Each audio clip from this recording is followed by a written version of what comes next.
Hello everyone, welcome to my another mini blog.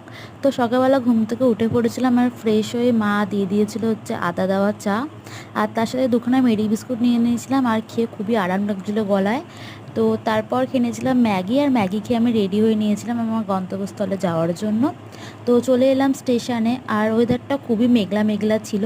তো যাই হোক, তারপরে আমার ট্রেনটা চলে এলো আর ট্রেনে উঠে পড়েছিলাম। আর ট্রেনে উঠে দেখছি অসম্ভব ভিড়, এক ফোঁটা বসার জায়গা নেই।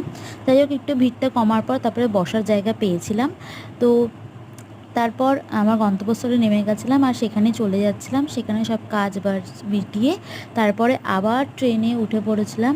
আর ট্রেনে উঠে পড়েছিলাম, আর তখন ওয়েদারটা এত সুন্দর ছিল না যে ভিডিও ক্লিপ না নিয়ে থাকতেই পারলাম না, তাই একটা নিয়ে নিয়েছিলাম। আর তারপর বাড়িতে এসে দেখলাম ছোট্টই বিড়ালটা এসেছে, কি কিউট। তারপর ওকে দেখে আমাদের বিড়াল লালু সে কীরকম করছিল। যাই হোক, তারপর দুজনকে খাবার দিলাম।